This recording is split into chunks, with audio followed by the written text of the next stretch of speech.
I've treated hundreds of women with breast cancer. I literally was the expert. And then it happened to me and everything changed. There was so much that surprised me and shocked me and scared me. And I thought I was alone. I thought nobody understood. But if that's you, I promise you're not alone. What I'm about to share with you are the 25 things I wish I had known before I got breast cancer. And I want to share them with you to help you get through this, because you will get through this. And the first lesson is that you don't know what it's like until it happens to you.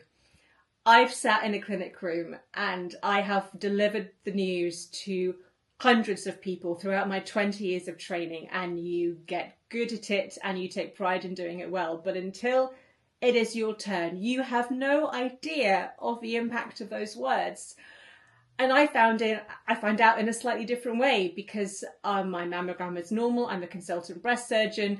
I had an ultrasound and I turned to look at the screen and I saw a cancer. I didn't need to wait for the biopsy and I kind of knew what was coming. But even then, it was only until I was sat in that room opposite my consultant, who is a trainer and a friend and a mentor, and she said, "It's cancer." And time stops.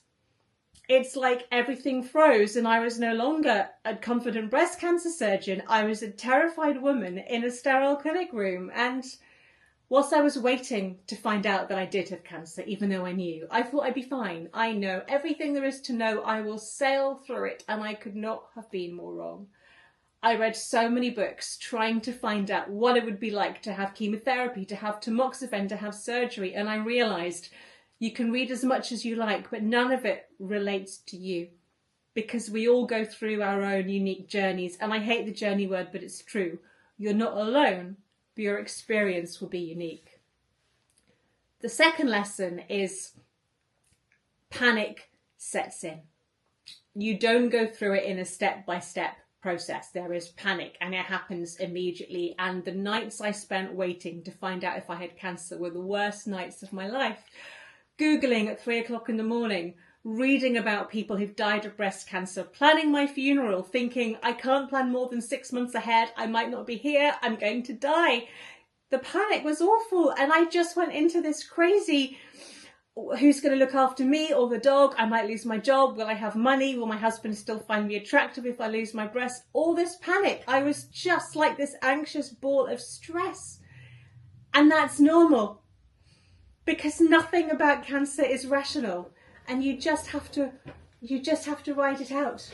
You just have to wait for things to happen. You're going to lose your certainty and your safety and your knowledge of what is true, but it's okay. And the big lesson I've learned, and I'm a panicker and a worrier, and my husband will tell you this, it's to stop panicking about things you can't control. No one knows what the future holds, or how long you have, or how you're going to react to all the drugs and treatments. So just try to save your precious time and energy on things you can control. What can you do today to get you through? What can you do in the next half an hour to get you through that moment? Forget about tomorrow. Just focus on the now. Lesson 3 for me is all about waiting. Now, as a breast cancer surgeon, most of my women got their results in a week. We'd speed through, they'd have to be seen by the pathologist and he'd have to look at them under the microscope. Then we'd have a meeting with everyone involved in the team, oncologists, radiotherapists, nurses, to come up with the best plan for that patient. Then we discuss it with them to see what changes we need to make. But if you were diagnosed and it was Easter or Christmas or a bank holiday, then it could be 2 weeks, because we lost our days of meetings and you don't think anything of it. But when I was sat waiting to find out, they were the worst nights of my life, with the internet at my fingertips, even though I knew not to Google, and I told patients not to Google. And it's not just the waiting, because when you're waiting to find out if you have cancer, how are you meant to do your job? How was I meant to go into work as a consultant surgeon and operate on a patient where in the back of my mind I'm going, shit, I could have cancer? And it's the same when you're waiting for scan results, when you're waiting to get good news, when you're waiting for your yearly mammogram. And I've learnt the trick is to tell my husband, the people closest to me, I'm going to be a nervous wreck until I get the results. And there's nothing you can say that will calm me down, because you do not know what the outcome is going to be. So don't get cross with me, don't get snippy, don't get mad, just accept This is what I need to go through until I get the news. And telling my husband that helps, because he now knows what I need from him, and I stop worrying that I'm upsetting him. Lesson number 4 is cancer doesn't feel real. I've had cancer 3 times. It came back in 2015. I had it the first time, then again in 2018, and then locally again in 2023. And part of me still thinks I haven't had cancer. It's crazy. And I think I'm protecting myself from everything I know as an expert. I've looked after women younger than me who've died of breast cancer. I've looked after women who've lived for years and years and years. I've seen the best and the worst, and I still can't believe that it's happened to me, even though I'm on treatment now that I'm thinking about stopping because the side effects are so bad and I've got the scars and the collateral damage. It still doesn't seem real. And I think that's it for most of us. It's almost too big an idea for it to be real. And that's okay. You don't need to spend your life defined as a cancer patient. It could be something that comes into your life and goes again. And if it not being a real helps you, that's okay. Lesson number 5. People don't know what to say, and they say the wrong thing. And I have said the wrong thing myself to friends. I didn't get this, but I was the first person in my group of friends to get cancer at a young age. I knew older relatives who'd had it, and we don't know what to say. We're not taught what to say at school or at university, and if you don't have any, even if you do have experience, like with my mum, she needed to hear different things than what I needed to hear. And I got really angry when people said stupid things like, hey, you look great with short hair, or you look fine, or cheer up, what's the worst that could happen, or hey, your boob job's like a tummy tuck, and all this nonsense. And I get really angry and cross. But now, with almost 10 years of experience, it's like, I'm grateful they said something, and then they stuck with me, and they said something rather than nothing. And they don't know they're hurting me, and I don't have the energy to listen and to give them a lecture and say why they shouldn't say that. And it's okay just to say thank you and take that moment for what it is. They care about you. They just don't know what to say. And it may be they don't want to bring up the deep, dark, scary words like, how long have you got? Or are you going to die? And I think one of the great things my aunt did in Scotland was just to send me a card every Friday, just saying, I'm thinking of you. And if you ever want to talk about the hard stuff, I'm here. But in the meantime, I'm just going to treat you like Liz. And that meant the world. So yes, people will say the wrong thing. And they'll carry on saying the wrong thing unless we teach them what to say. But just be grateful that they're still in your life. Lesson number 6 is all about hair. Now, I used to have a lot of big, thick, wavy hair. I was known for my hair. And I was having chemo first, and they didn't want me to cold cap because I get migraines and cold capping can make it worse. And I was curiously excited to see what I might look like bald. And I remember sitting in the hairdressers, and my hairdresser was crying as she was shaving my head, and my husband was crying, and I was okay. Until I got home in private, and I looked in the mirror, and I didn't recognise myself. I thought I looked like a freak. And this is crazy. I knew you lost the hair on your head as a consultant surgeon. I didn't realise you lost all your body hair. Where did your pubes and leg hair go? But that makes it worse because you feel like a 10-year-old alien. Losing my eyelashes killed me because as a glasses wearer, I always put mascara on to make my eyes stand out, and suddenly there's nothing there. And how do you draw eyelashes on when there's no frame of reference? They're like up here. But now, on permanent menopausal treatment, my hair is still thinning, and I've got a lot of hair, but there's still patches, and my eyelashes are falling out, and it's really hard. It's not meant to happen when you're 40, and yes, I look good with short hair, and my husband prefers me with short hair, but it wasn't my choice. And that's why I get really, really angry when people brave the shave for cancer, and it's fun and everyone's laughing and joking, and they shave the hair and then it grows back the next day. They should stay bald for a month, and they should shave off their eyebrows just to get a feel of what it's really like for anyone who loses their hair through chemotherapy. Lesson 7 for me was big, and I thought once treatment ended I'd be done. What did I know? But it wasn't just the collateral damage, the aftermath, it was the mental health side effects. The depression, the anxiety, the post-traumatic stress disorder. Every time I go into the oncology unit, I have bum injections every month in a room 100 yards to where my mother died, and I'm right back. And it's really hard. You do not want to go and have your mammogram because it just brings back all these memories. And I had no idea that cancer caused mental illness, which is just ridiculous. Now, I was lucky. I found out eventually that my local Macmillan unit offered counselling, and therapy was the best thing because I could talk to someone anonymously and get all the crazy shit out of my head onto them. And this is the kicker, sorry. I didn't need to worry about how they felt when I left the room. Because for me, if I was really honest with my husband or my mum, I'd worry about what I said and how I'd make them feel. And I just wish that every cancer patient knew there was counselling available to them at any time in the future when they need it. I wish I had told my patients that you may get depression, you may get anxiety. These are the signs to look out for, and this is how to cope. The lesson number 8 is it's all about the fear of recurrence. I'm going to be honest with you here. It took me 5 days. No, it took me 5 years until I stopped waking up thinking, is this the day my cancer comes back? 5 years. And I have expert inside knowledge. That fear is ever present because you have a daily reminder. You look down and you see your mastectomy scar, or you look at the pills you have to take, or your thinning nails and your loss of hair and then the menopause. And it's really hard, especially when social media seems to be full of young women dying of breast cancer, not older women surviving. And I still struggle with it. And I think my lesson is the fear is real and you need to find a way to deal with that. And distraction helps. Exercise, getting out in nature, listening to music, watching a film, and actually switching off social media and just taking a break, because I don't need that in my life. I just need to not be a cancer patient for a while. But that fear will always be there, and I've learned that it can pop up its ugly head at the strangest of times, and that's okay, and I just need to sit with it and deal with it.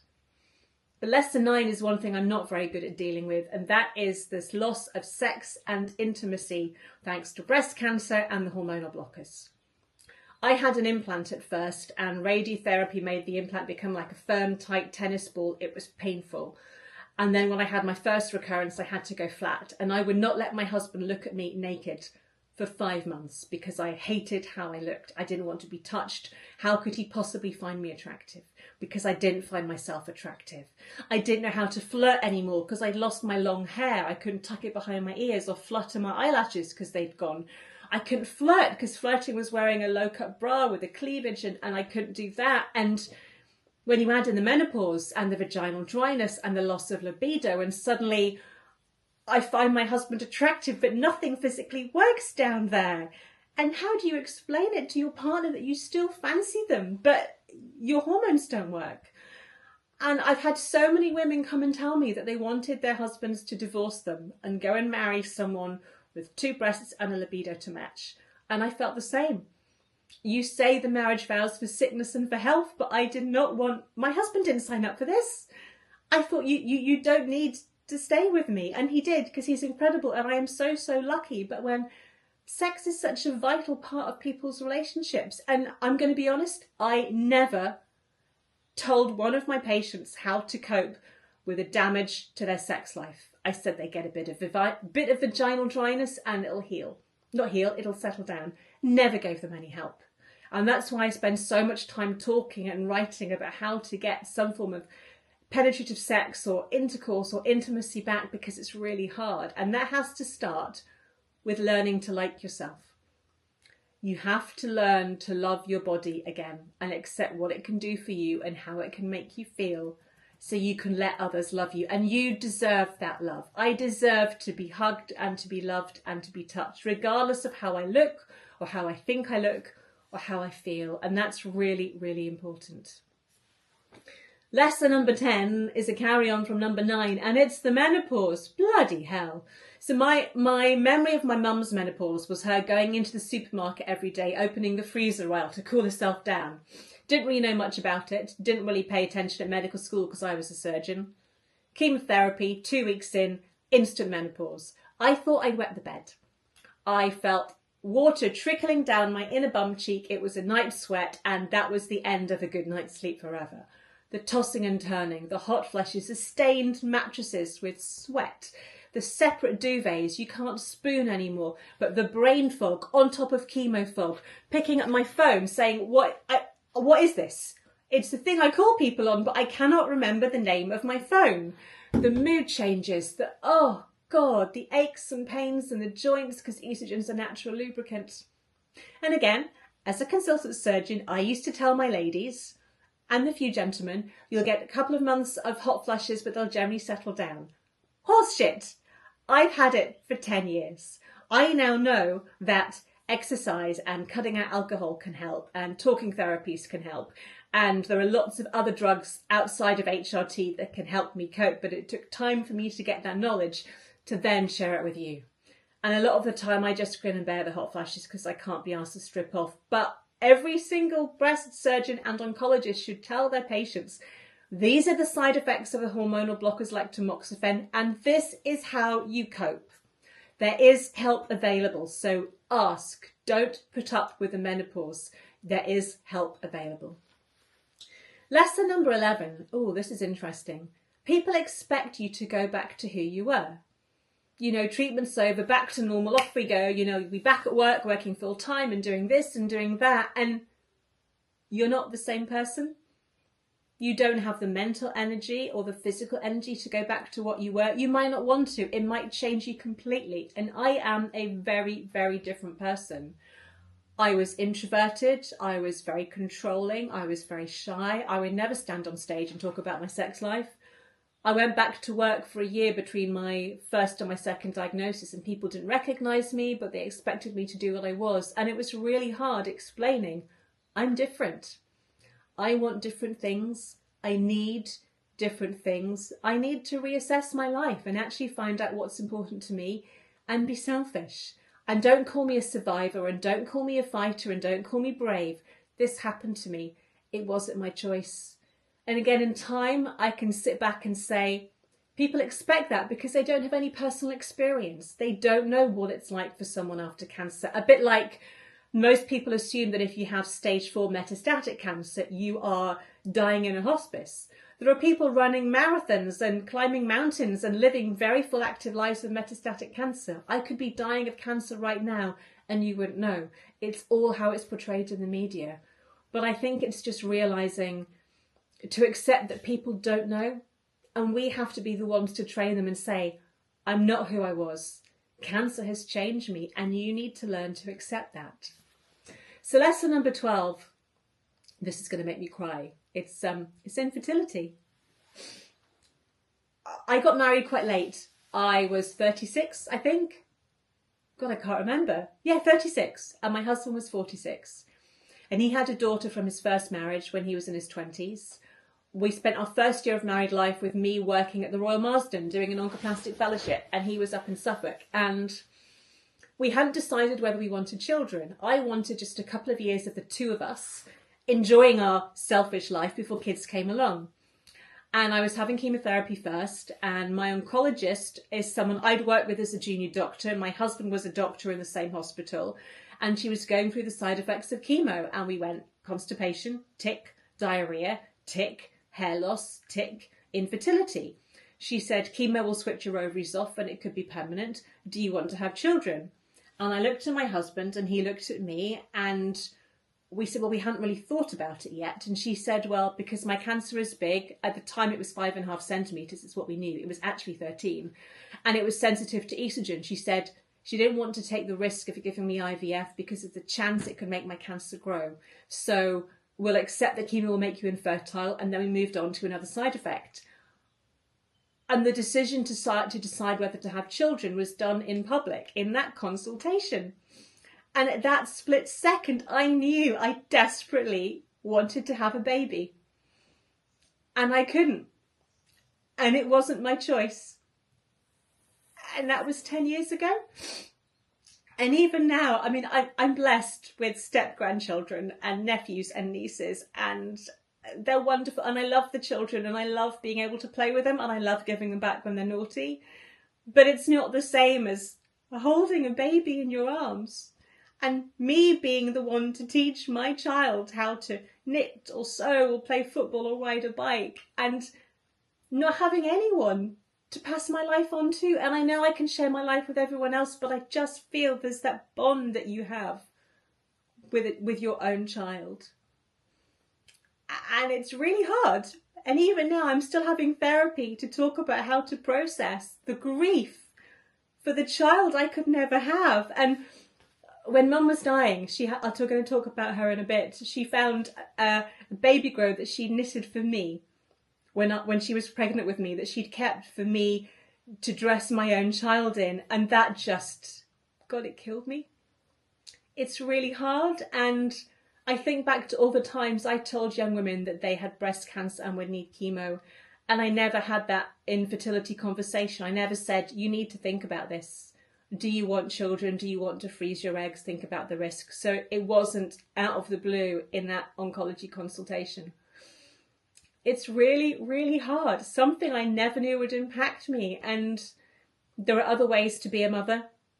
We thought about adoption, but because my cancer was big and I had a high risk of recurrence, I didn't want to leave my husband as a single father, as a widow in his 60s. I didn't want to do that to a child with the risk that I might not be around, so we decided not to. But yeah, infertility, who knew? We need to talk about it. Lesson 13 is that not everyone understands and you get ghosted. And I didn't know what that meant until it happened to me, but it really, really hurts. I've had some really close friends who have drifted out of my life, and people who I haven't spoken to since I was about 7. Actually, hang on a minute, I'm going to show you this. So, here we are. This is my knitted Wonder Woman Barbie doll. She was knitted for me by one of my best friends when I was in the 6th form. She used to play the piano for all my flute exams. And she made me this to tell me I was a Wonder Woman for going through chemo. But I've had other friends who just haven't been able to stay in touch. And it hurts. It really hurts. But then you realise that everyone has their own shit going on in their life. And sometimes it's too much for them to handle. They can't bear you being ill. And that's okay. And I think as a grown-up, you do have friends that come in and out of your life at different phases, and you learn to love and appreciate the ones that you have. And I now make the effort. I try, I'm not great, but to stay in touch with the people I know who are going through tough times. I set alarms in my phone to send them messages on WhatsApp every couple of days so I don't forget about them, because life is busy and you do move on. But it's okay if people ghost you because they just weren't the people you needed in your life. Lesson number 14 is all about the breasts, because I am a breast surgeon and we're talking about breast cancer. I'm going to bring my friend back. I felt guilty that vanity was a reason for having a reconstruction, which is crazy because I'm a breast surgeon. I also thought, what will my patients say if I don't have a breast reconstruction when it's the operation I do myself? I'm slim.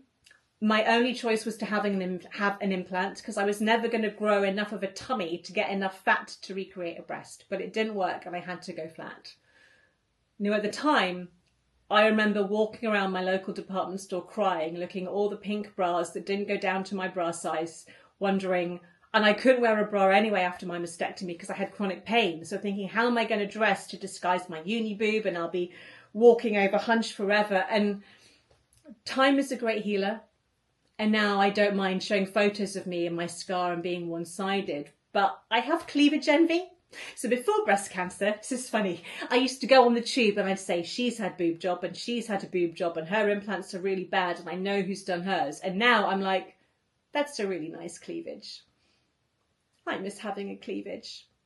And what's really annoying is the one that was left behind is the one that has no sensation. The nipple doesn't work. It's like, this was the fun one and it's gone. And it's hard to feel sexy and intimate when your body has changed. And I now know my breasts don't make me feminine. They do not make me who I am, but I miss them, especially in the blooming summer when you can't find a bikini. I hate bikini shopping. It is the bane of my life, and all those low-cut wrap dresses that I cannot wear. It's really hard. I had no idea just how much of an impact breast cancer would have. So I guess what I'm saying is, you can't think rationally about what your breasts mean to you. until you're faced with the decision of losing one. And all you can do is make the decision that's right at that time. You may change your mind in the future, but that's okay. Lesson number 15. Again, it's coming back down to reconstruction. It's kind of a repeat of the last one. Gosh, see, menopause and chemo brain. How do you decide whether you want to keep your breast? But what I didn't realise, this is the lesson. A reconstructed breast is not a reconstructed breast. It is simply a mound of fat and skin and silicone, so you don't need to wear a prosthesis in your bra. It's not a breast. It has no sensation. It has no sexual function. It is not a breast. And I didn't realise I had an implant. It is freezing because there's no blood in the fat underneath the skin. When I came in from the winter from a run, I get in the shower, it was freezing, icy cold. I had no idea. And I'm a consultant breast surgeon. So I had to readdress my expectations of what my patients were getting, and I am not giving them a breast. I am helping them avoid wearing a prosthesis. That was the lesson. Lesson 16 is all about 3 little words. You'll be fine. And my husband said them to me. I'd had my ultrasound, I'd had the biopsy, I saw it sink, I knew it was cancer, and I told him, I'll find out I've got cancer in 3 days. And he said, no, you'll be fine. I know I won't. When I went to get the results to find out after my operation, my husband said, it'll be fine. It wasn't. There was 13 centimetres of cancer left in my breast. It had spread to my lymph nodes. I needed more treatment. When I had the biopsy done on my nodule of scar tissue, it was actually a recurrence. My husband said, it'll be fine. And it wasn't. And I know this sounds really bad about my husband. I don't mean to say that. It's coming from a place of love. I know why people say it'll be fine. They cannot bear to think that it won't be because they love you and they don't want to lose you. They are praying to God and whoever they believe in that you will be fine. But you know that no one can tell you that. The only person that can tell you you're fine is the person who has read that hospital report. They say, please don't say it, because if you're wrong, I will hate you forever. So I'm trying to train people, don't say it will be fine. Just say, I'm here with you. I think that is really, really important for anyone listening. The lesson number 17. I did not realise this. Recovery is a roller coaster, a bit like Ronan Keating, who supports the Marie Keating Foundation for Breast Cancer. Great charity. I digress. You can be going along quite happily for months and months and months, and then suddenly, bang, you are in the pit of anxiety, the fear of recurrence. Something has happened. It's October, breast cancer's everywhere. Someone famous gets it, and you just withdraw into a shell. Or you get a flare-up of the side effects. It's not smooth. And cancer is with you for life, even if you were treated 10 years ago. The collateral damage, the side effects, the mental effects are with you for life. And I think for me, having a group of women online that I speak to, I've got an amazing group of doctors I talk to who've had cancer, that you can talk to about these things with people who get it, can help you cope. So by getting all that out of my system, I'm a much nicer person to be around. And lesson 18 is all about the crazy shit that cancer makes you think.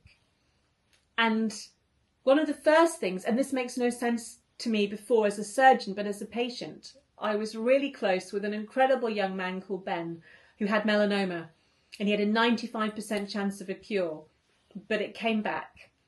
And he said, Liz, I was almost glad the day my melanoma came back because I could stop waiting for it to happen and I could start dealing with it. And I told my mum, and she said, that's crazy, but I got it. Some days I feel when my scan is normal, I think, shit, I'm going to have to go through this again. I can't take the anxiety roller coaster. I want it to come back so I can stop worrying about it. Now, I don't want stage 4 breast cancer. I don't want incurable disease. Nobody does. But the fear of living with it can be really, really hard. And then the survivor's guilt. When a friend of mine had METS, and I wanted to have METS instead of her so she wouldn't have it. I didn't want her to die. And this whole how you feel is just a really crazy, complicated weave of emotions. And I think it's really hard for people who don't have cancer to understand. And that's why the lesson, again, is so important to find your tribe of people you can talk to who get it. Lesson number 19 is that cancer doesn't just affect you. It affects the people around you. My husband changed. He's had to learn to cope with a woman who has pushed back and retreated from him when she didn't like her body, who's going through the menopause, who's going through recurrence fears and depression and anxiety.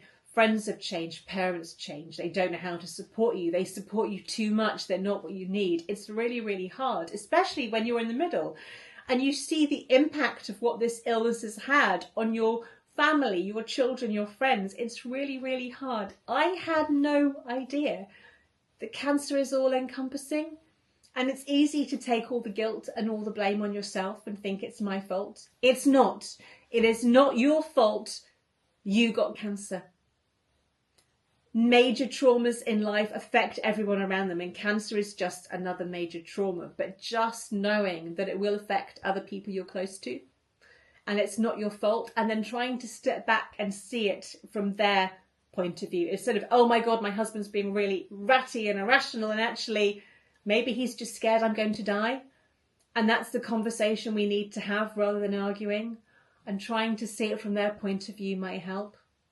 Easy to say and easier for me to do now I'm 10 years down the line. A year ago I'd have said no, but it's just trying to step back and remember sometimes it's not all about you, even though it really is. Lesson 20. God, this was tough. I learned to stop apologising for how I dealt with cancer. In the beginning, this is really hard. I wouldn't tell anyone how bad it was. I would wait until my husband had gone to work and I would sit on the floor of the shower because I didn't have the energy to stand, and I would cry my heart out. I can't cope. This is horrible. I'm scared of dying. I can't go back to chemo. It all came out when I was alone. My mum lived in Scotland. I didn't want to ring her because she couldn't come and give me a hug. She was 800 miles away. I pushed people out. I'm fine. I will cope. And I was wrong. There were people desperate to help me and I wouldn't let them in. But I've also learned to stop apologising for not always being positive. When you share your story online, you think you need to be amazing and be superwoman, but actually that's false. And actually I need to share the bad days, that I'm not coping, that I'm not okay, as well as share the happy times, because that is life. And to accept that there are no rules when it comes to coping with cancer, and you will cope very differently to the person in the chair next to you. So accept that what you're doing is okay and own it. The lesson number 21. I never thought my cancer would come back. And it's a bit surreal. And I felt cross that it was only local. I wanted it to be metastatic. And that's because as a surgeon, there are so few trials and research papers about local recurrence. It's hard to know how to treat it. And it meant I'm in this weird limbo. It's more likely to come back as stage 4 disease, but it might not. And my treatment didn't work. So do I trust that treatment again and have more side effects? And then when it came back 2 years ago, it was like, oh, I can't go through this again. And I thought I'd be fine because this is my second, turn of the wheel of local recurrence. But I was right back at the beginning. It was completely new again.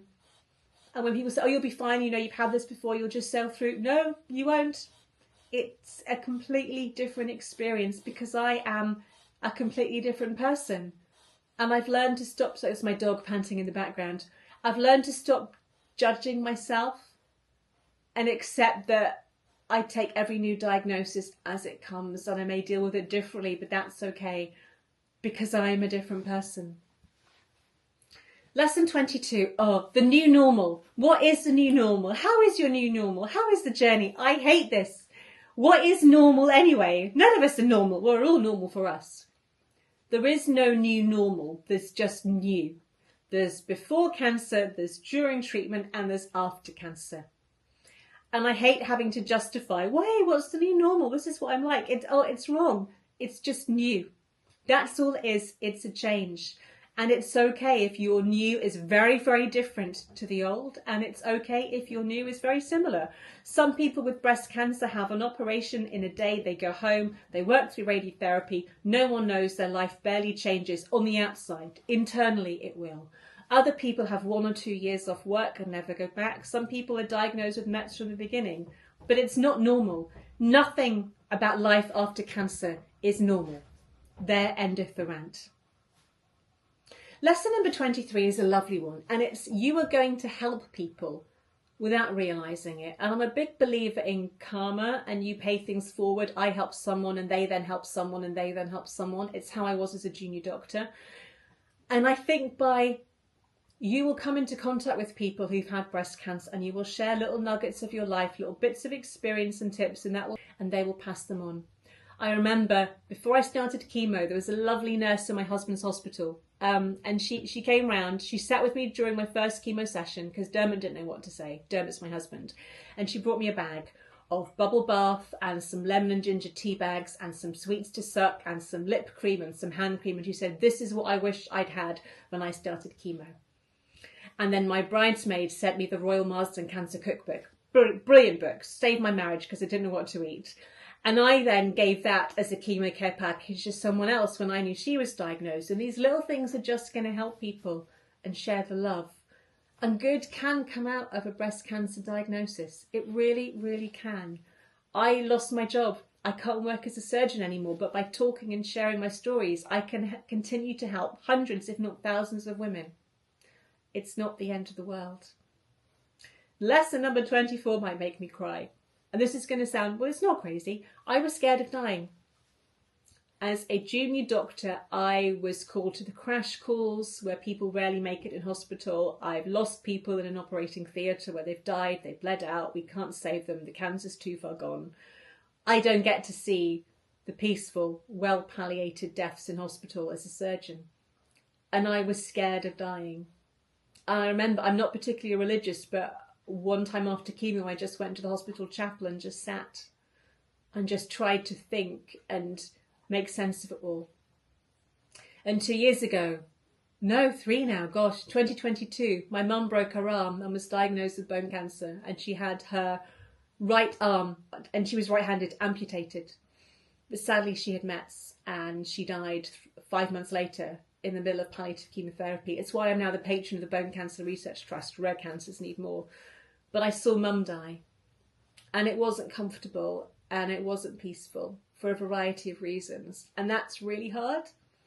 When you have cancer and you watch someone die of cancer, it's very easy to imagine that's what my death will be like. And I struggle, and I'm having therapy for that. I had amazing grief counselling at the local hospice, but it's really hard dealing with, especially on top of my dad dying last year. You think about cancer and dying and grief very differently when it's personal. And I learned that it's okay to get therapy, and that everyone processes grief in a different way. And when you have cancer, there are so many other issues that you might need to deal with. And I'm trying to remember and realise that just because mum died in one way doesn't mean I will. I cannot control how I will die. I have no idea when I will die or what I will die of, so I shouldn't spend my time worrying about it. It's just those little moments when memories stir and I go back to the flashbacks and the PTSD, and I'm getting there. Therapy does help, and actually planning my own funeral. What songs do you want played at your funeral? Mum wouldn't talk about hers because she never thought she died, but she did say she'd like to have Tina Turner singing Simply the Best. But we had to veto that because in one of the lyrics is, I would rather be dead. I thought, I can't have that. But actually, planning your funeral. Do you want to be buried or cremated? And what songs do you want? And actually doing that death admin can really help you process death and just make it a little bit less scary. And lesson 25, the final lesson, is this. Life is a plot twist. No one knows what the ending is. It hasn't been written yet. You do not know if your cancer is going to come back. You do not know what is going to happen. So stop assuming that you know who done it, because no one has written the story yet. You have the chance and the power to go and do incredible things, amazing things, or just be amazing enough doing what you do now. The future is not set in stone, and you have the power to change it if you want to. Wow, I could have talked for so much longer. There are so many things I've learned, but I think they're the things I really wish I'd known 10 years ago. And if you're dealing with breast cancer, I just want you to know you are not alone. I'm here for you. There are so many people out here that are here for you. There are forums, there are people you can talk to. So you can do this. I'm with you and I will help you get through this together. Thanks for watching, and I'll see you next time.